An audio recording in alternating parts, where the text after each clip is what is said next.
a directory hierarchy with auto-generated code. And what I wanted there then was the ability to keep the app generator alive, such that I could then fold back things that I learned in the process of the previous app into the scaffold, so that the scaffold evolved along with my other projects. And so actually that's a large part of Flask Diamond, is that it is an app generator. It will scaffold an application, maybe kind of like what you were just describing.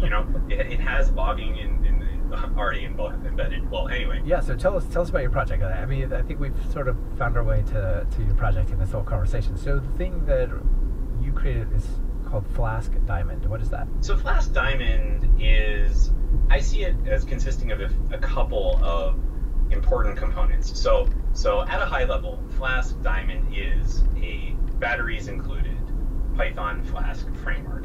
So the batteries included part means it will do something without you really doing anything at all. So if you pip install Flask Diamond and then you scaffold an app, the app that comes out already works.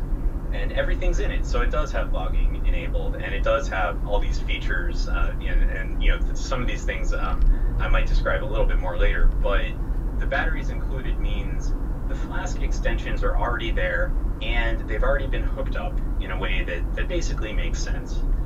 For a typical case, this is the kind of thing that's impossible to anticipate everybody's individual project considerations. So you want to get kind of a happy medium between providing something that actually does something kind of neat without any configuration, and that doesn't ideally have too much bloat in terms of getting in the way of you configuring it for however your project is going to deviate from whatever the defaults are, whatever the opinions are. Right. The more opinionated you make it and the more features you add to it, kind of ironically almost, I suspect, means the fewer people who are interested and enjoy it, right? Yes, I think so.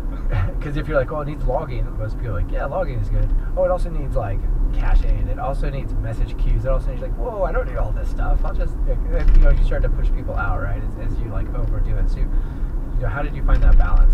I don't know that I have just yet, so I'll issue that disclaimer. But I will say that for my own uses, I do think that it meets a certain balance by being, I'm calling it radically decomposable. So what I mean by that is it is actually safe to strip away pretty much everything that comes sort of bundled by default with Flask Diamond and actually create a command line app that doesn't even use